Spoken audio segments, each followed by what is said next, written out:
बांगलादेशमध्ये शेख हसीनांचं सरकार कोसळणं आणि तिथं ज्या पद्धतीची अस्थिरता निर्माण झालेली आहे ती बांगलादेशमधल्या एकूणच लोकशाहीच्या भवितव्यासाठी, बांगलादेशच्या आर्थिक विकासासाठी आणि त्याचप्रमाणे भारतासाठी देखील अत्यंत दुर्दैवी आणि नकारात्मक आहे असं आपल्याला म्हणावं लागेल। ज्यामुळे बांगलादेशच्या आर्थिक विकासाला देखील खीळ बसणार आहे।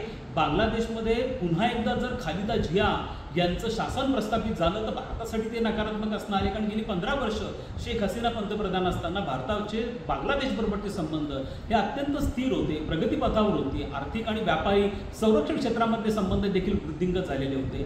मात्र आता तशी परिस्थिती भविष्यामध्ये राहणार नाही, तर भारतासाठी देखील एक आव्हान असेल। भारताला आपल्या सीमेवरची गस्त वाढवावी लागणार आहे, कारण अशा अस्थिर परिस्थितीमध्ये निर्वासितांचे लोंढे जी भारत आणि बांगलादेशमध्ये 4000 किलोमीटरची सीमारेषा आहे ती पार करून भारतामध्ये येऊ शकतात। त्यामुळे भारताला पुढचा काळ हा अत्यंत आव्हानांचा काळ असेल असं आपल्याला म्हणावं लागेल। त्यामुळे बांगलादेशमधली अस्थिरता ही भारताच्या अंतर्गत सुरक्षेला देखील प्रभावित करणारी आहे असंच आपल्याला म्हणावं लागेल।